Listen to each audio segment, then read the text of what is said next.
Another day, another problem. I hope it go away. Hello, everybody. Sirwalterj Jones Show. Yeah, I'm he, and it's the evening edition, baby. White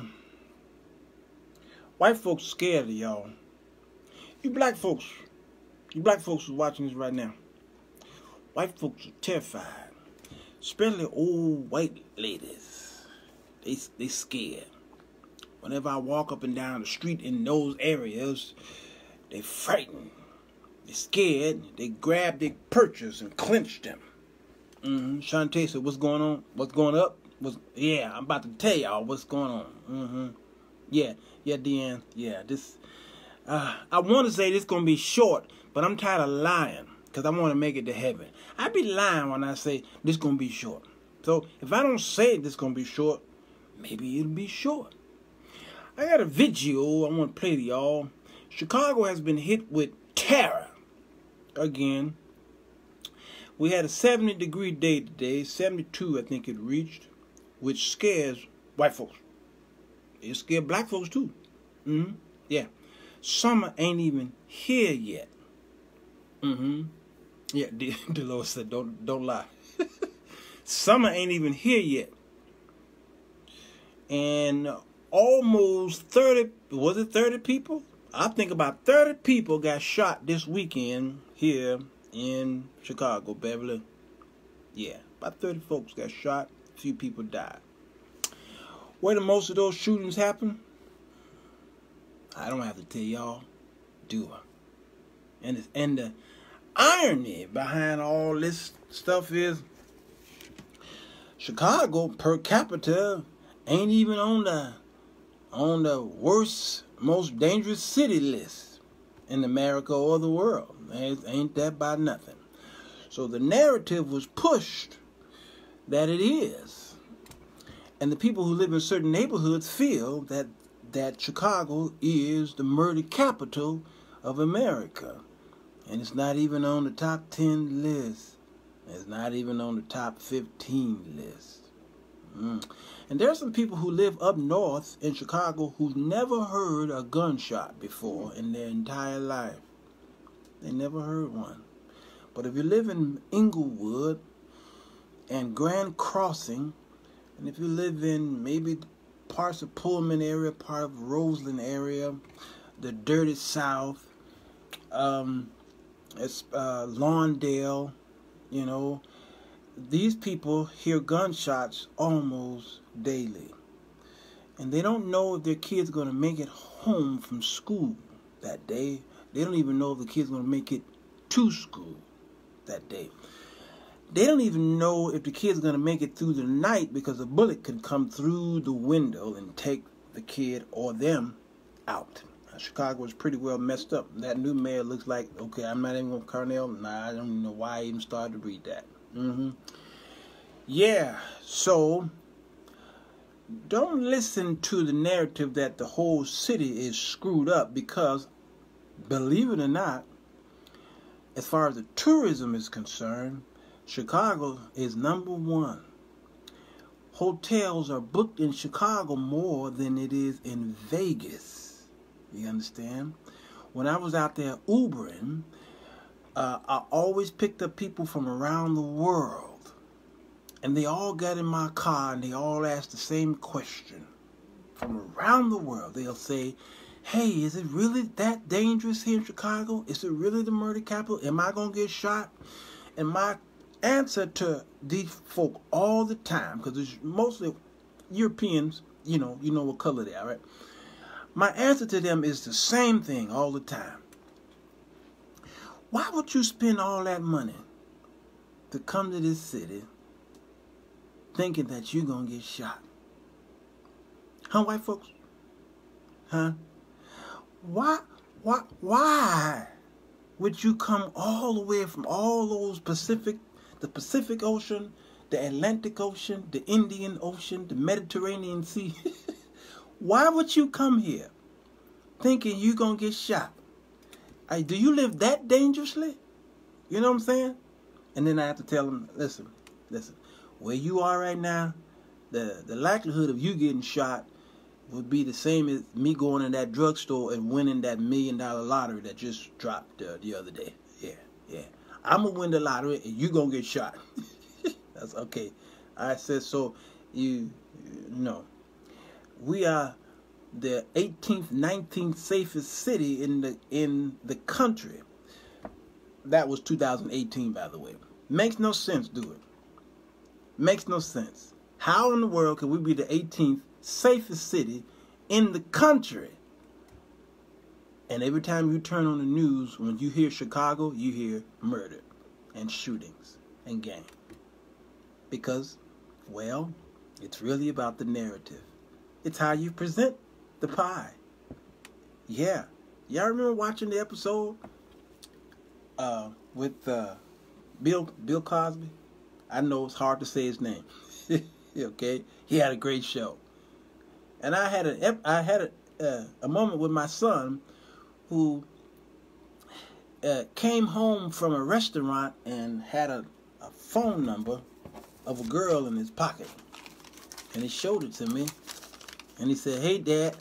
Bam! And he put it on the table. He said, you wish you was like me, huh? I said, "What's this?" He said, I was sitting at the table with my friends, and the girl wrote her number and gave it to me. I said, and you picked up the number and put it in your pocket? He said, "Yeah, I sure did." And I said, "And you brought it home with you, didn't you?" He said, "I sure did, Pops. And you showing it to me as bragging rights, right?" I show him. I said, "Sit down, son. Let me talk to you." I said, "Ain't it a shame?" He said, "What? Ain't it a shame?" "What's a shame, Pops?"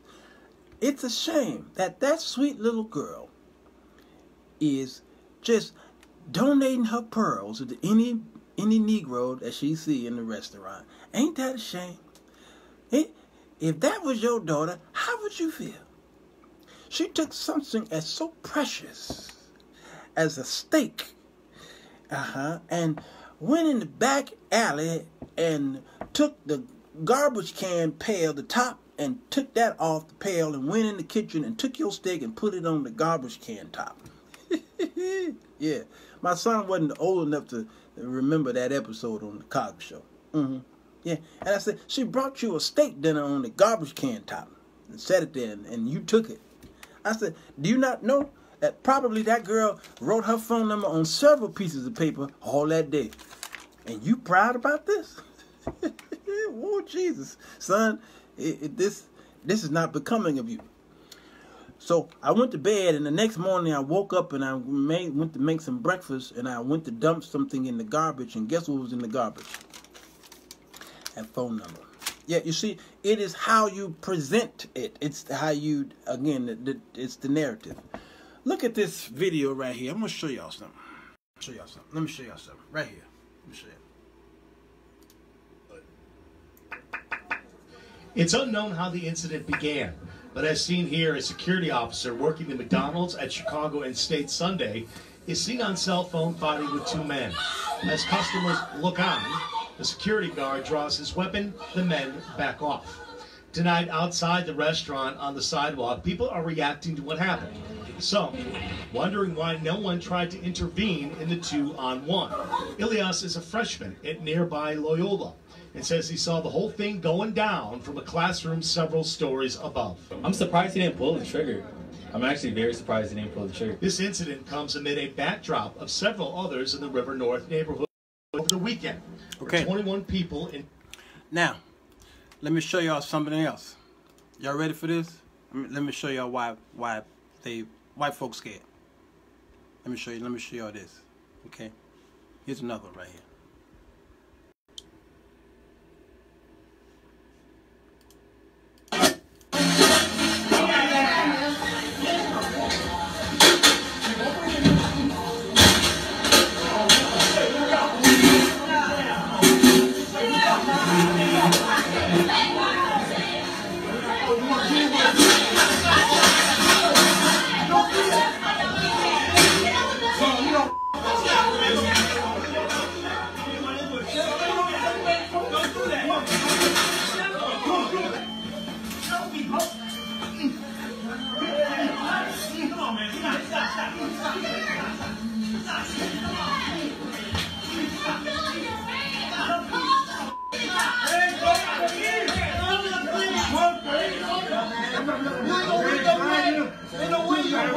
No way.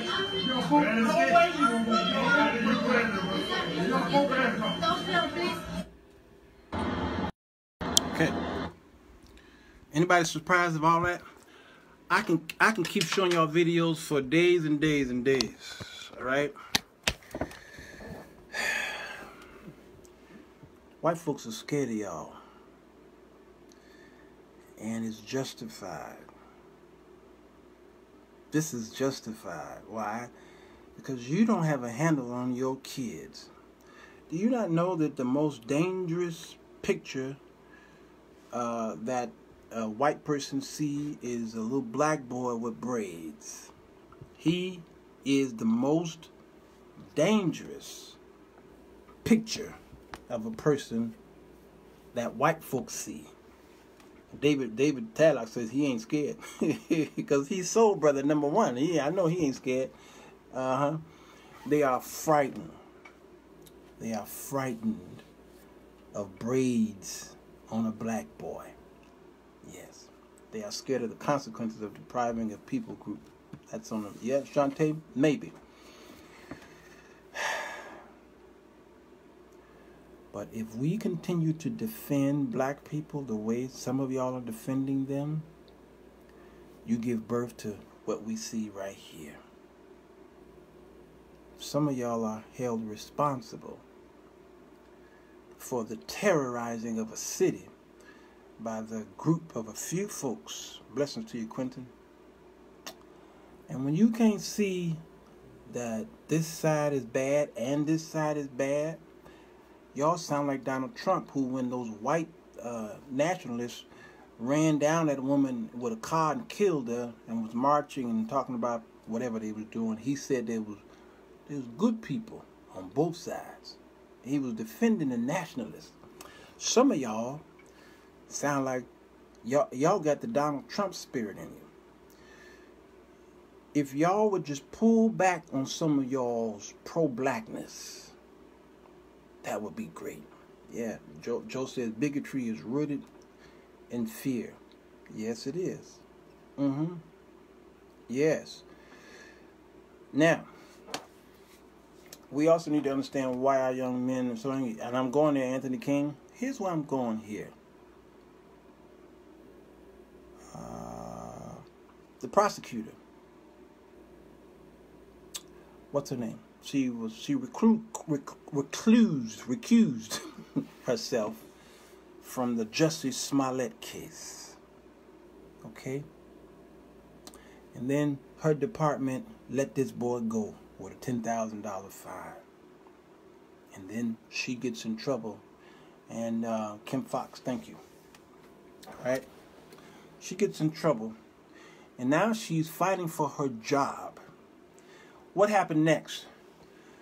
A group of all white police chiefs in the surrounding area came together for a news conference to try and get this woman to resign or get kicked out or removed from her office. All the police chiefs from the Chicagoland is huge, y'all, all right? All of police chiefs from around the Chicagoland area came together on the stage. It was a whole lot of them. Not one of them was black. Not a one. But if you know the history of Chicago, the Fraternal Order of Police, Pitts, thank you. If you know the history of Chicago, you know it is rooted and grounded like long fingernails in a person's neck in bigotry. All right? In bigotry and racism here in Chicago. Okay? Chicago, I think, is the most segregated city in America. I believe that Chicago is the most segregated. I know LA is segregated. I know. I think Chicago got them beat. The most segregated. Even though we've got a whole lot of stuff happening with gentrification and people are mixing here and there and what have you, I see that. But trust me, if you look at a map of Chicago in the morning and if you can follow the black automobiles and the white automobiles, the black people going on the transportation public transportation and black people going on public transportation. They're all going to the same areas. They're one happy, singing Kumbaya, shaking hands and drinking beer. Okay, great times. But wait till after 2:30. That's when it starts, when the kids are leaving school. Watch where those yellow school buses travel. Then wait till after 5 o'clock when folk are heading home. Watch where those black and white cars are heading. By the time it turns 7, 8, 9 o'clock, the map on Chicagoland area divides. Still today. We're extremely segregated. Okay? Now, so white people think that it is in the blood of black people to be violent. And this is not hereditary. This is systematic. It is systematic. And if you saw the Kim Fox interview, news briefing at Operation Push, you heard from different community leaders. And then you heard from a former Black Panther person, Congressman Bobby Rush.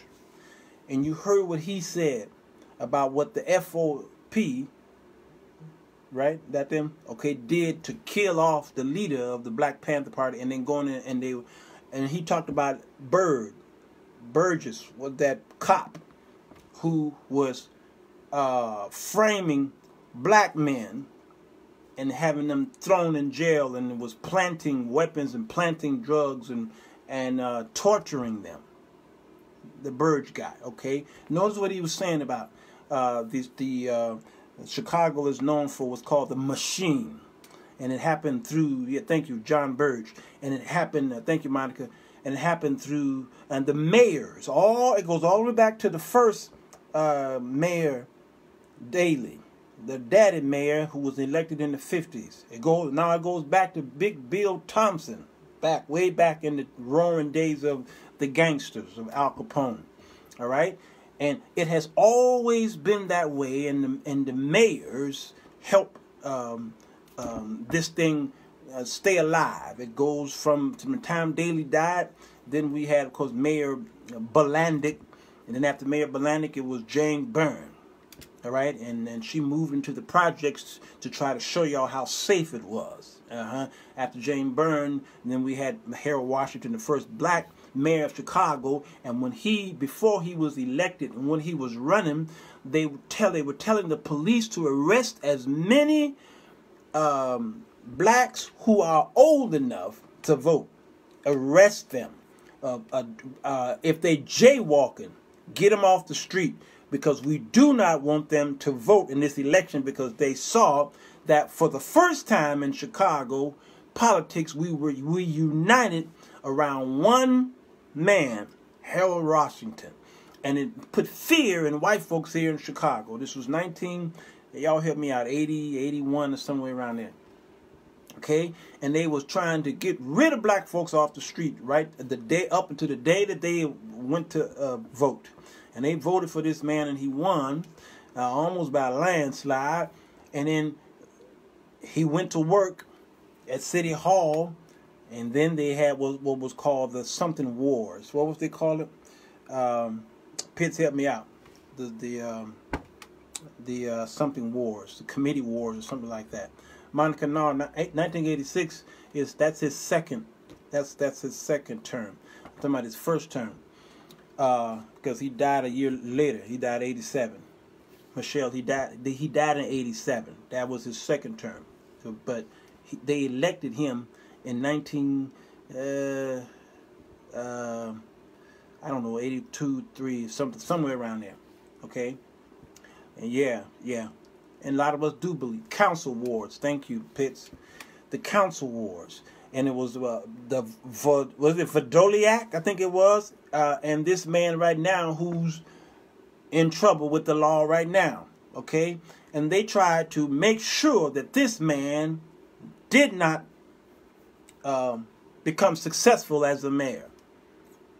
They tried everything they could. The Verdoliak 29, is it 9 or 29, Anthony? The Verdoliak 29. They tried to make sure that this man did not become successful.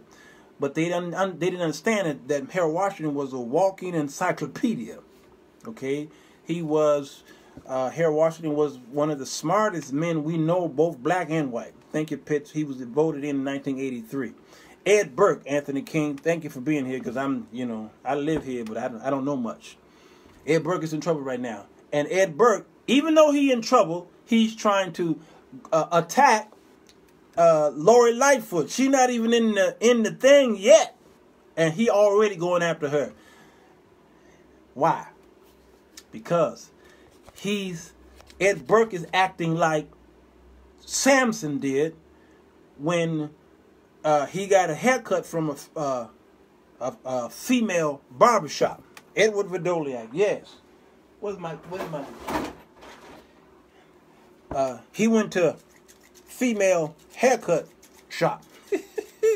Samson was laying there sleeping. She was like, "Go to sleep," and she gave him some Patron, and he was knocked out. And then the Philistines came in, and then she said, "Hey, who? The Philistines are upon you." And what did Samson say? Anybody? Can anybody who are Bible readers out there tell me, what did Samson say when he woke up and realized that they was in the room? He did that. He said, what, y'all? He said, "I'm going to shake myself like I always do, and I'm going to overtake them." That's what Burke, or whatever his name is, Burke, that's what he's doing. He got in trouble. They keep going after him, and that's what he's doing right now. He said, "I'm going to just shake myself. These white folk ain't going to indict me. These are my brothers and sisters. I'm the reason why they," you see what I'm saying? So Chicago got a history of this, and they're trying to perpetuate the mind of the people to make them to believe that black folk are inferior and their children are born murderers, and that's the way it is. We ain't got nothing to do with this. All right? Slavery been over several hundred years. That's they say, so this they don't realize though. It's still systematic. Still. So these little boys are being raised by mostly single mothers, and the old adage, or the old law of no man in the house in the late 60s into the 70s, the no man in the house clause hurt a lot of communities in this city, a lot of them. And so now we're still suffering from that system of removing the man from the house. Yet you got up to shake himself as in times past, and knew not the spirit had left him. Anthony King, I'm telling you, brother, you a smart man. And so what's happening? So now, white folks up in the north especially live in their quiet communities. They've been leaving the doors open in the houses and the windows unlocked and raised, and leaving the cars in the lot, in the driveways with the keys in there, and taking walks, going to work, not setting no alarms or nothing. They've been doing that for generations because there's no crime up north, until this new generation of killers are here now. Now, what's the cause of it? It's a plethora of things. It starts in the home. There's a lack thereof there. And then they go out into the street to a system that's already afraid, who's started this whole thing. And now they are afraid, and the root, and you see what Joe Hill said there, so all is against this black boy with the braids. So as soon as he walk out, go to the store, he is being followed by everybody. He's been followed. The good ones and the bad ones. So now what's happening? Like roaches, these little boys and these little girls are coming together in a mob action in Chicago. I've been a victim of the mob action on the train. I lost my iPhone to a mob action of little bitty boys and girls. They were 11, 12 years old, 13 and 14. They would gather a mob and go on the train, and then they would bum rush people. And they would make a commotion, and while during the commotion, they take your phones. I was a victim of that a couple of years ago. I don't know, 2012 maybe. All right? So after that, I started making sure I concealed my stuff. And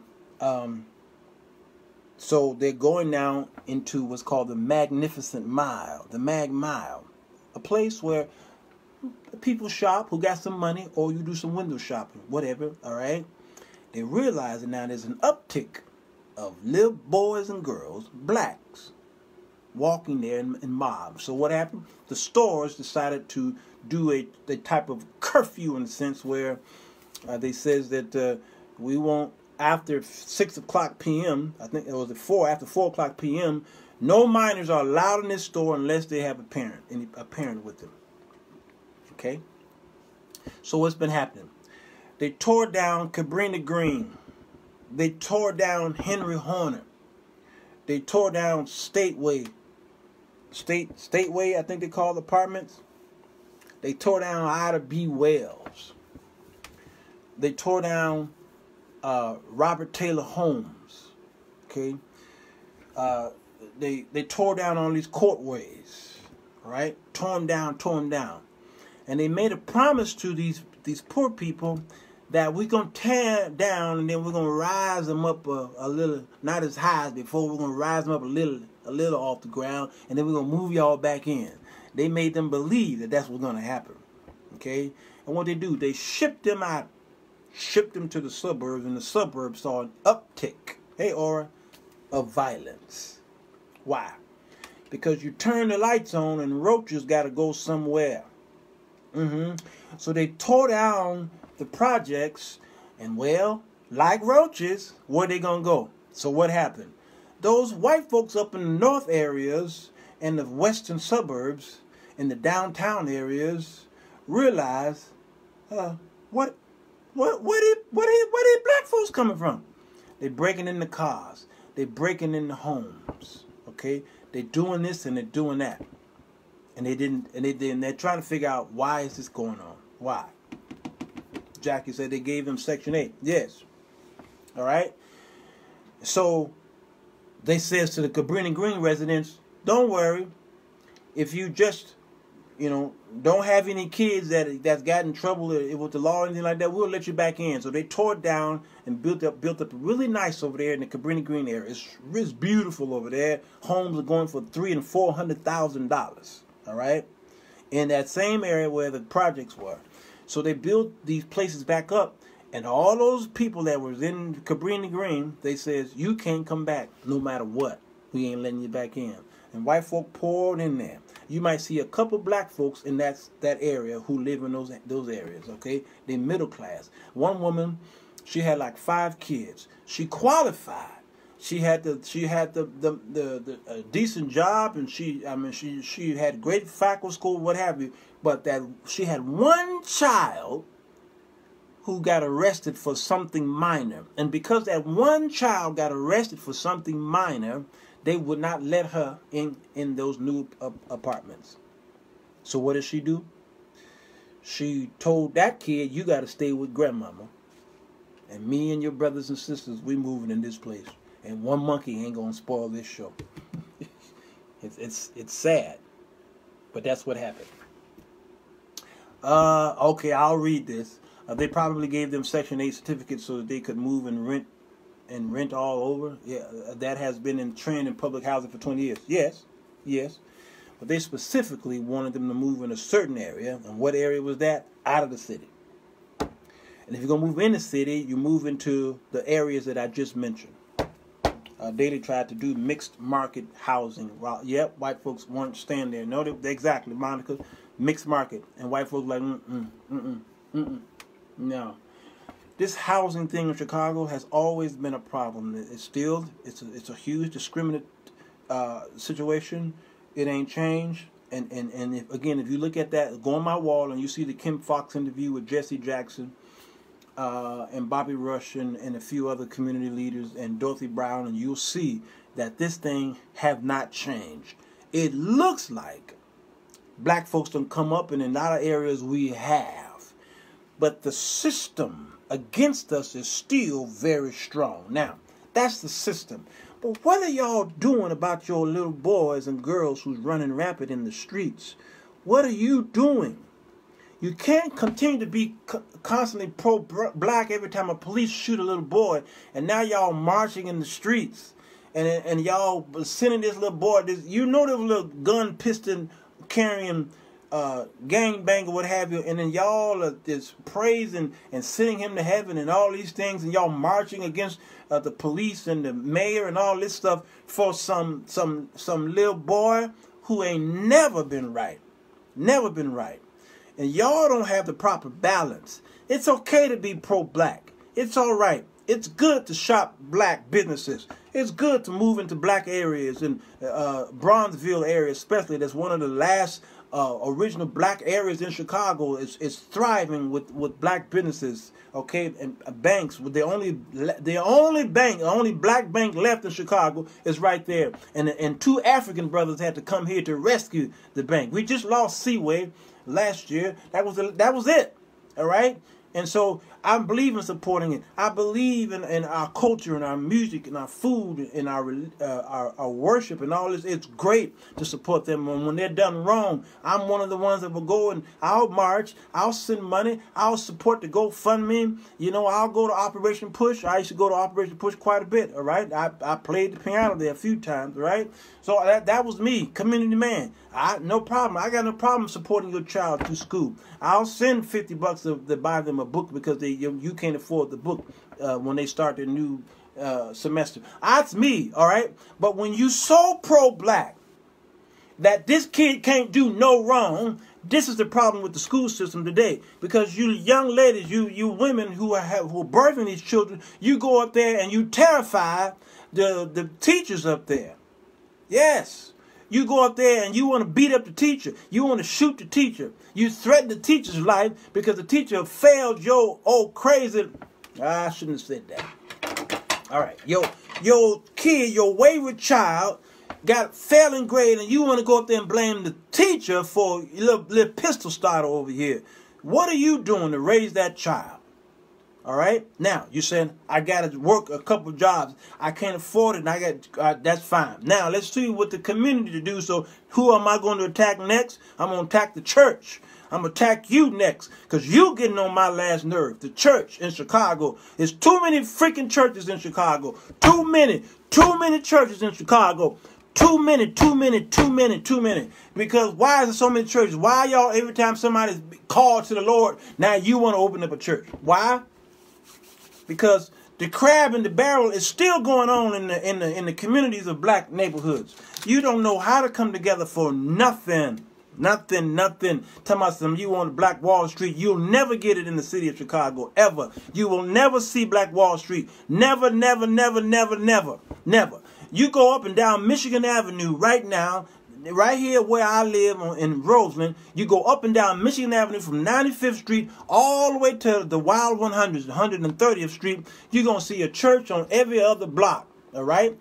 And why is it then that Roseland up and down Michigan Avenue is dangerous? Why is there so much prostitution going on up and down Roseland Avenue when there's a church here, there's a church there, church here, church there, church here, church there, and all during the week they closed and locked in bars and what have you? You never see them in the community. Why? Because crabs. Y'all got crabs, and you need to get a penicillin shot in your behind. So what is the churches doing when the mother bring their kids to the church for worship and you do nothing with them? And here's what y'all do, you mothers. I'm going back and forth. What you do, you get your kids ready for church, and because you don't know what to do with this wild kid, you give them an iPad or an iPhone or Android or some Game Boy or whatever y'all got today, and he in worship going pew, pew, pew, pew, pew, pew. He got headphones on. He in church with his feet up. All right, and he chilling. He on social media or he playing some video game during worship. All right, that's what y'all doing. So you are part of the problem. You are. You are part of the problem. And the church ain't doing nothing but allowing this mess to happen. So y'all say, we got kids' church, we got children's church. They doing the same thing at children's church. Stop playing with me. Stop playing with me. Because you're afraid. You're afraid. 30 people were shot this weekend, all right? Somebody was having a baby shower, and 6 folks were shot at the baby shower. And so the police went into the neighborhood and said, who did it? And where was they? And when did this happen? And nobody said nothing. Victims said nothing. Why? Because they are afraid. They are afraid of retaliation. Who did this? Who caused this? This fear. Who put this fear in grown folks where they can't approach their children? They can't spank the kids. Okay? They can't rebuke the kids. Why? Because they're afraid. They're afraid to lose their lives. So you are depending on the police department to do your job. When the police get a hold of them, they're going to be a bullet in his head. And then you're going to go marching up and down the street to the mayor's office. He put a bullet in little Bobo's head. Well, we told you. There was a commercial. There was a PD, public service announcement, PSA, in the 80s that says, it's 10 o'clock. Do you know where your children are? I wish they would bring that back. It's 11:17 right now, and many of you don't know where your kids are. You don't know. And the kid is in your house, and he's 10 years old. He in the house with the door locked, and you got a computer in there, a cell phone in there, and all kind of stuff in there, and you let the world watch your kids 24 hours a day. Then you get mad when somebody want to rebuke this kid. You're going to want to fight with me because I want to rebuke your kid. That's the problem here. That's what the problem we have, not just in Chicago, but it's all over the country, especially in these impoverished areas. It starts in the home, and then it starts at the church. Then it starts in the school system, and then it starts in the government. We messed up, y'all. So who going to fix this mess? When you going to start? They have a curfew, but the police got together, got big officials like, curfews don't work in Chicago. They put a curfew here, it don't work. So they hire 1,000 more police. 1,000 more police this year, then 1,000 more police that year. It don't work. It don't work. Why? What police are they hiring? Look at the color scheme of the police, who they're bringing into our neighborhoods, and even in these plain clothes cops, okay? Look how they act. Look how they treat these just black people in general. Look how they treat them. And many of the police are afraid. They put a law there in New York, I think it was, or here as well, where they bumped up they had to fill out big reports. Police had to fill out all these reports, more paperwork. And so what happened? The police decided not to pull the kids over. The police decided not to frisk nobody. Okay, they said we ain't doing it. Why? Because there's too much paperwork. So what do? They just do drive-bys. So the gangbangers do drive-bys, and the police do drive-bys. Yeah, I walked up to one police, 2 policemen that were sitting in their little car, and he had the window down, and I went over there just to speak to him, and I smelled all kind of weed coming out the police car. I said, oh my God, today, Lord Jesus, we in trouble. We in trouble. We in trouble. They replaced the PSA with an 800 call if your parent abuses you. There it is, Pitts. And that was in the 80s. I told my child, call if you want to. But make sure you leave every stitch of clothes. Pitts, come on. Come on. The system put the fear in them, and therefore the system controls them, and they don't recognize it. They sure don't. I'm trying to tell y'all, this is messed up. If we are afraid of our children and will not deal with them, then no one will either. Then, if they can see that we're afraid of them, then the city is afraid of them. So these kids are going to raise up their babies because they having babies. And so the babies, this little 5-year-old is watching his 18-year-old daddy do what they do. And why do you think a lot of times these little kids get shot in the car? They get shot in the house, shot on the street. Why? Because the gang member is looking for the daddy. So how do they get even with the daddy? They shoot the baby. So these kids are having babies, and the babies their lives are more dangerous. They are more of a what's the word that y'all use? Endangered species. These new babies are more endangered because the parents are in gangs. And the gang's retaliation is kill the babies. This sounds like Satan, if I ever seen one. Kill the babies. Raised up to be chopped down. This is sad. And if we don't speak up, I'm talking to the church right now. Y'all are weak. You are weaklings. My father, I don't know how he survived even today. My father would walk down the street and stop at the roughest dude on the street and say, hey, boy, put up your pants. My daddy scared the hell out of me because I was afraid of my life and afraid of my daddy's life. But see, my daddy come up from that old school. He wasn't scared of nobody, and still today, he's a senior citizen, and he still ain't scared of nobody. And I think he might have put that in me. I don't know. So I don't cross the street when I see a whole bunch of boys gathered. I walk right through them and say, how y'all doing? A lot of times, they just wondering, who gonna speak? Y'all all right? Hey, y'all all right? Man, that's some nice shoes. I ain't scared of you.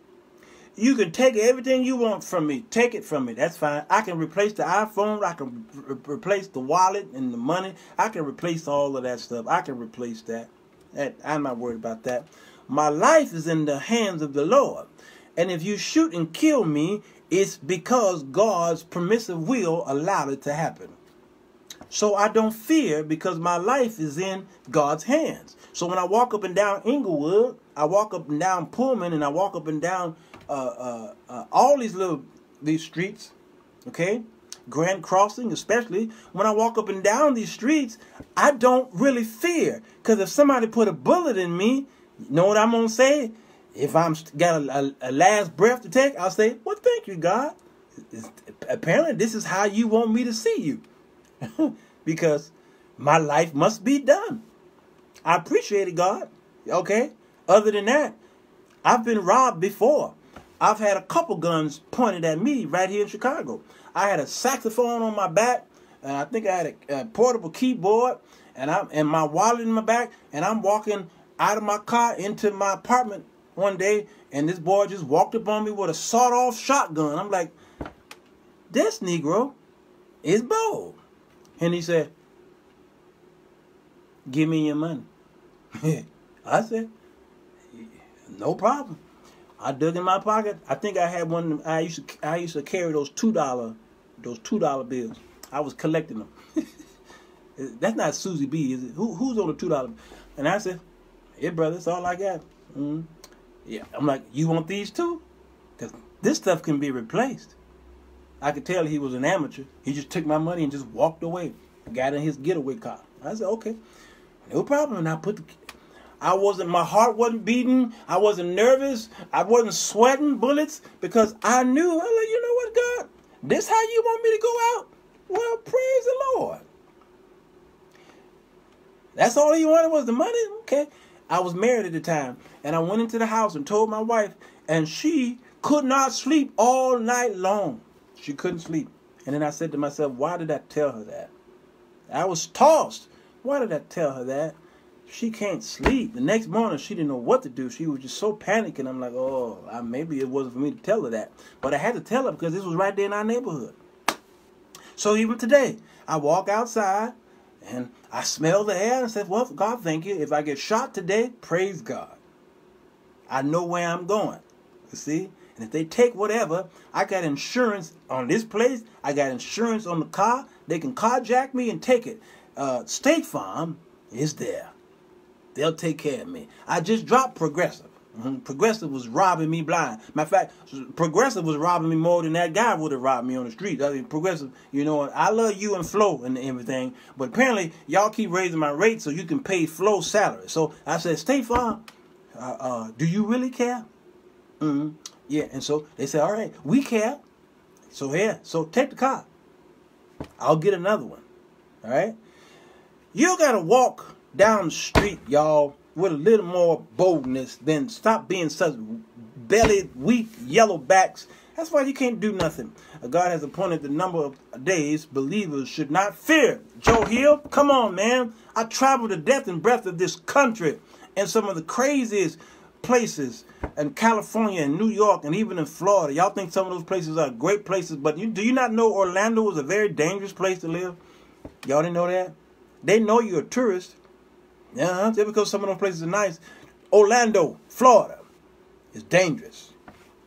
Y'all, come on. Y'all, see, y'all think, I can't do this with y'all. They replaced the PS, oh, I read that already. Now, what else do I got here? Thomas Jefferson. Oh, Thomas Jefferson on a $2 bill. I had a whole bunch of Tommies in my pocket. A wade on through and speak to. Yeah, you do. These young people want to love. Yeah, they never had this. They just want, and they know you afraid, like Satan. He know you scared, like the animal kingdom. That lion know you scared. That the tiger and the bear, oh my, they know y'all scared.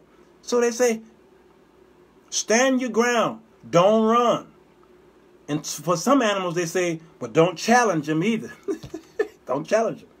Just walk away. You know, if you ever watch the Animal Kingdom and some of those crazy white folks, they go there taking pictures and what have you, and they see these things charging, they just sit still and sit on the ground. I'm looking at them, I'm like, these white folks, run, man, run. And they said, no, sit on the ground, just put your head down and don't move. Don't move. Be one of the gorillas. Just be a gorilla. You know what I'm saying? I mean, you just got to be that way. And it's a shame. Look, it's all on my TV. It's just, look at it. Just, I'm not even going to show y'all what's on the TV. It's just, they're terrified. They arrested 20 folks downtown today. All of them were black. Mobs. They got homes. They got at least one parent at home. And the parent don't know where they are. But they do now because 20 of them are in jail right now. And the parents got 20 parents got to go down there to the jailhouse right now to try and bail these kids out. Something's wrong. I'm blaming everybody for this. Even I'll take part of it. But at least I'm trying to do something in the house with my finances and with my body. I'm trying to do something. At my church, I see these young people, these young girls and young boys, and they call me Uncle Sir, Uncle Walter, Uncle Elder. They call me all kind, and I say, can I have this one? Let me have this one. Let me take this one for a walk. Let me take this one over here. Let me take this one. Why? Because these young ladies need help. These single mothers need help. They need help. And we need to give it to them the best way we can. I can't do it. I can't do it. They have a grandparent at home. Yep. Because mama, yep, out doing what she doing. Yep. Yes. The grandparents are raising. And the grandparents are in their 40s. Some of these grandparents are my parents' age. And the kids turned them over. And they out there. They're out there at the party. At the club. Doing something. And his kids are raising their kids themselves, and they are latchkey kids. So the mayor, we got a new mayor. I don't care who ran and who won, the mayor can't fix this.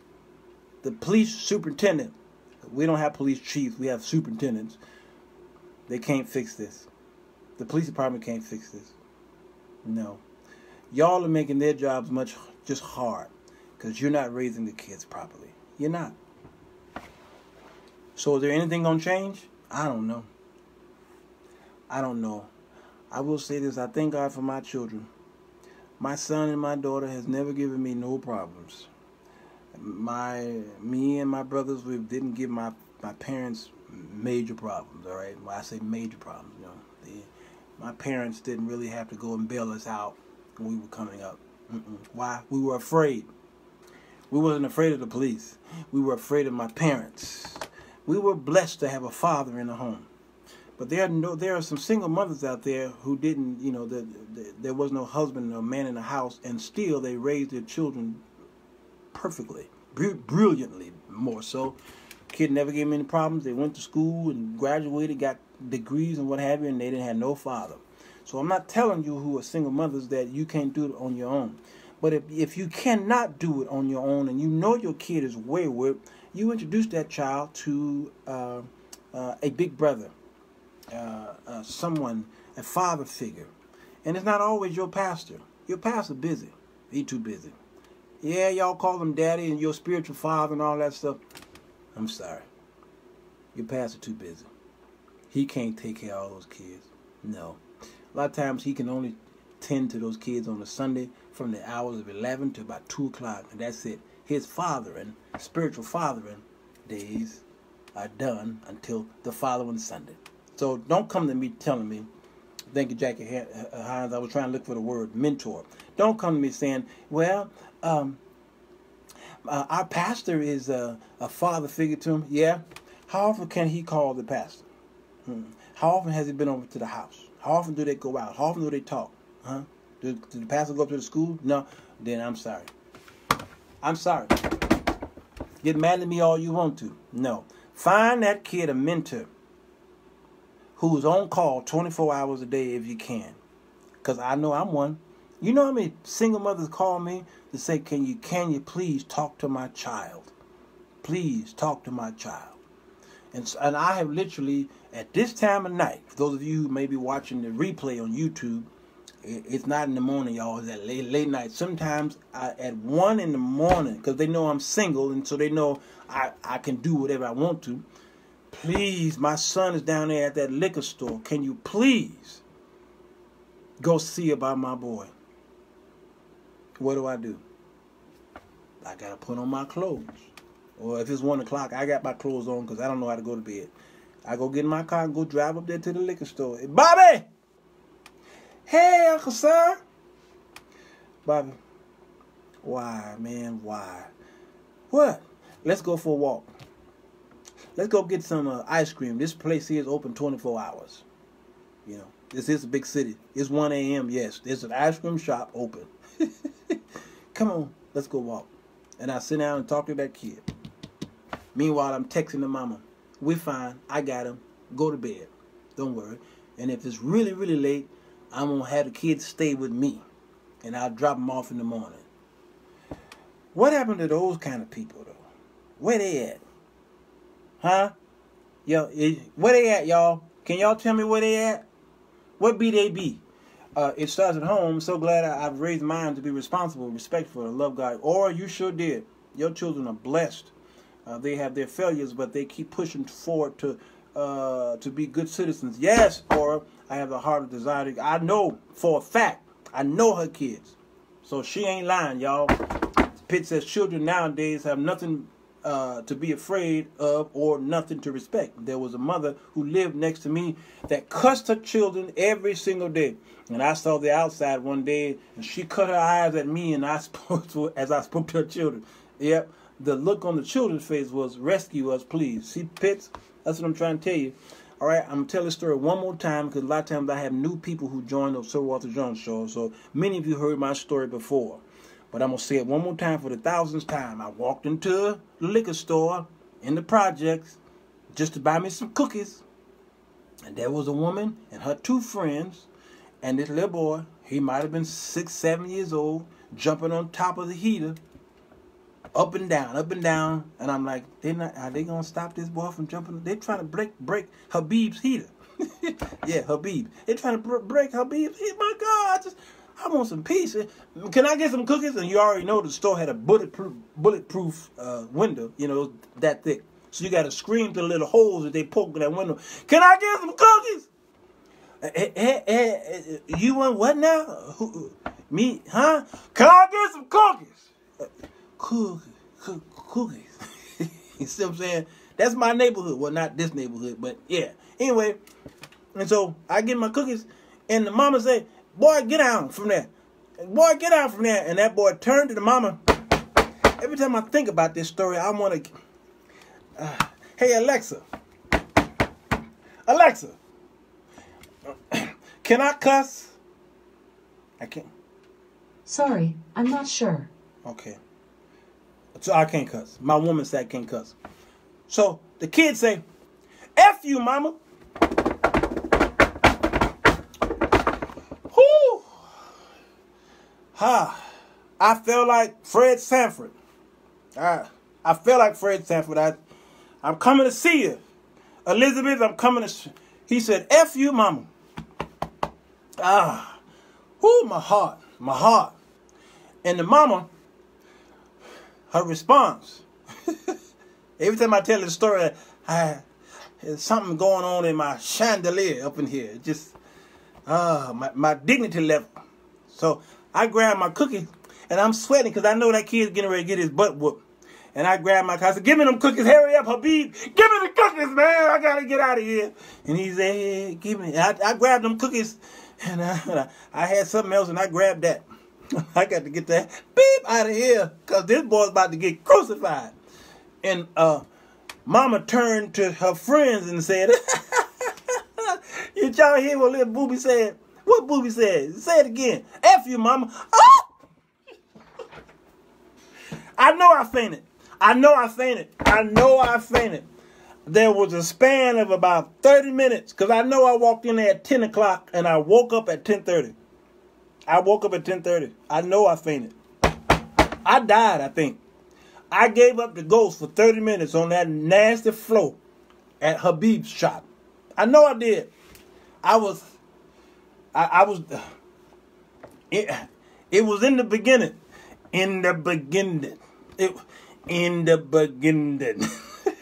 I said, Lord, is this the beginning of time? And then I realized, okay, maybe I was down there for 30 minutes. Maybe it was just a few seconds. Okay? And then her friends laughing with the mama as the kid said F. Lord Jesus. Oh, save me today. I walked out of that store. I didn't walk, I ran. I sprinted and then I ran. And I ran. I went all the way home. I ran. I got out of there. You know why I ran? Not because I was afraid for my life. I ran because I was afraid my daddy was going to rise up in me and my right hand was going to beat the hell out of that kid. I'm trying to tell y'all. I felt fear that my hand was going to turn into, on his own accord. And the back of my hand, you all know what a reflex is? Dimitri, you know what a reflex? Reflex? It's the same thing. Whew. I'm sick of Habib. Monica said, get those grants and open businesses in our neighborhood and upcharge us, then go back to the suburbs to pay tax. Come on, Monica. Monica, let's take this on the road, girl. You talking. I'm tired of Habib too. But how is Habib getting in the neighborhood and flourishing? We doing that because we like Patron. And I don't know all the liquors. Can y'all name some more liquors? Because I'm still used to Old Granddaddy. Was it Old Granddad? I don't know. Hennessy. Oh, Hennessy. Okay, Habib, go down there to the bank, get a loan, a business loan that we can't get. Business loan, open up a shop in your neighborhood. The mom and pop store can't survive because y'all down there at Habib's store. And he ain't paying no taxes. So his cookies cost 99 cents. All right? And one of Habib's sons asked me for $1.02. I said, well, hold on. Whoa. What do you mean $1.02? Yes, $1.02. No. That's 99 cents right there. Taxes. And I said, hey, almost cussed. 99 cents. No, taxes. You take taxes. No. 99 cents. I pay taxes everywhere else. But when I walk in this store, me no pay no taxes. Huh? No. Because you no pay no taxes. Me no pay no taxes. So that 99 cents, you understand? I'm going to give you this $1, and you see these pennies in that cup that y'all had there for just, I'm going to take a penny. I see you tomorrow. Yeah. I know what a reflex is. And he would have gotten it. Yeah. And then I would have looked at the mom and asked her, All right, y'all. It's 1 hour. I gotta stop. I said it. I said I wasn't gonna lie and said it was gonna be short. I didn't lie, y'all. I'm still going to heaven and sell paraphernalia. Yeah, for the crackheads to smoke, selling kids cigarettes and liquor and junk. Come on, man. Y'all, can I get a square? I remember when all this mess started. Tell me, can I get a square? Can I get? I said, oh, he he want a square. He wants a box of menthol or something, Cools or something like that.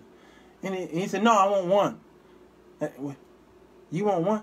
Since when they start selling one? Y'all remember that movie with Kid? I mean, what's his name? Rock. What's his name? Chris Rock.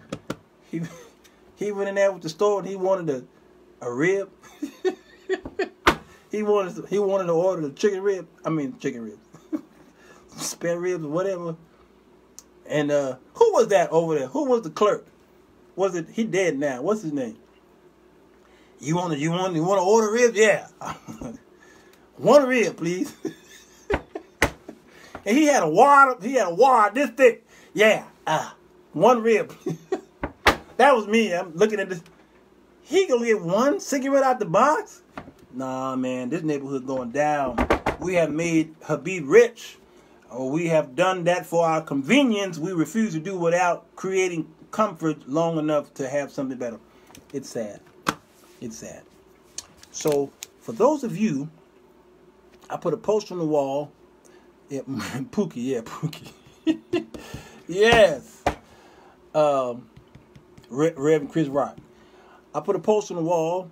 I'm looking for 3 people who would do their own show on the Sirwalterj Jones Show channel. Loose squares. I'm looking for folk like me who's bold enough to talk to the world. You love God, you're Christian. And I don't want no Bible study, and I don't want y'all speaking in unknown tongues and having prayer conferences and stuff like that. No, that ain't my channel. I'll pray with you. I'll read the Bible with you. That's my job. I'll do all that. I'm looking for 3 people who's very witty, very charming, okay? Male, female, black, white, Asian, or indifferent, Hispanic, who can do a 15-minute show on this channel. I'll come and film you. You live in Chicago, right? Good. I do that for free. You live in some other city around the country, fly me in, and I'll spend 2 days filming your show, and we'll have 8 shows to film, and you'll have a night on the Sirwalterj Jones Show channel where you can, all right, be charming and talk to the people. And because, why am I doing that for free? Because I believe in my people. I do. I really do. But not just my people. I believe in all people.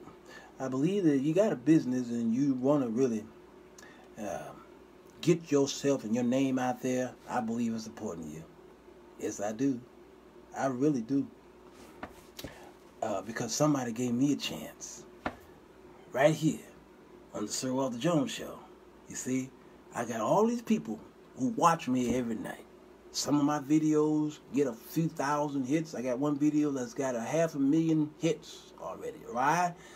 Because it took me years to build up this brand so that I can come to you in the way that I come to you. You see, the Word of God is sharp. The Word of God don't really need your help. Okay, it really don't need your, God don't really need your help, right? But, there's a big but there. But the wonderful thing about God is He put into mankind the ability to be cunning and clever and sharp and intellectual and witty enough to present the gospel in ways that people can say, that's some good eating, right? Yeah, He ain't always looking for the squalor. That ain't my ministry. I don't tune up a hoop. That ain't my ministry.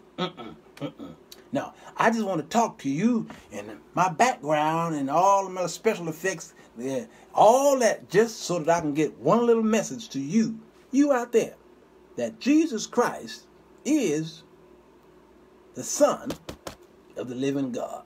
And I'm going to present the gospel to you in my own special way. You know how many people who I've won to the Lord because I didn't go, I didn't have no prayer meetings and intercessories and speaking. I didn't have to do all that. Y'all do that and y'all win folk that way. Me, I just talk to you. And sometimes I get an email from around the world and say, Brother Jones, I never saw it that way. I thought about taking my life. Somebody hit me up and say, I thought about walking away from God. Ain't nothing working for me. Somebody else say, my son was listening to your show in the bedroom. I had it on the speakerphone or whatever it was. And my son heard it from in the other room and walked in the room and laid in the bed with me and listened to your whole show. And I won him to the Lord. By any means necessary, the Apostle Paul says, I'm all things to all men so that I might win Paquito, some. All right? So, you got a video that you can send me? Send it to me. I want to see it. Even if you can't, if I failed the 3 this week, that's fine. I can give you some pointers. How to do what I'm doing right now. Go to giftedfriends at AOL.com. Look in the comments. In that little area down there, right there, yeah, down there on YouTube. Yeah, that space right there, the description space. There's my email. Go ahead, send me your audition tape. I want to see what you all about. If you're good enough, you're going on the show. You're gonna just be you. This is a reality show. Film you going around town, go in your house, cooking dinner, whatever you do. Let's do that. All right, y'all. Okay. Good. And again, if I feel it real fast, what I'm going to do, I'm going to still reach out to you and help you, get you up going. You know why I'm doing that? Because I can, number 1. Number 2, I believe in cross-promoting. That's number 2. Number 3, I love the Lord. And he have commissioned me to do this. Yes. So y'all want to start a Black Wall Street? Let's do it together. Because ain't no crabs in this house. I don't even eat crabs. I heard crab legs are nice and tasty. I had some crab legs. It's been so long, I forgot what it tastes like. It takes too long to crack that leg, so I don't fool with it. So when I'm at Red Lobster, they say, get you some crab legs. Nope. Why? Too much work. I live in the neighborhood. There's a whole lot of crabs there. Nope. It's too much work. You crack it, and I'll eat it. Other than that, give me some, no, not tilapia. That ain't real fish. Give me some catfish. I know for you Leviticalites, I know it's a garbage dweller. Sure tastes good. And when you make it blackened, ooh, there's nothing like a good blackened catfish. I feel that in my chandelier. Yeah. Cook me some catfish. And I don't do this calamari and squid and all them legs and stuff and frogs and I'm sorry, y'all. And I know frogs probably more healthier than cat. But I stay away from that foreign food. So if I'm at Red Lobster, they say, why are you eating a hamburger at Red Lobster? All right, y'all. I gotta go. Hit the share button. Yeah. Hit the share button. If you're on YouTube, hit the bell. Bing! And subscribe to the channel and send me some videos and let me know, all that stuff. Alexa, say goodnight to the people. Good night. Hope you had a great day.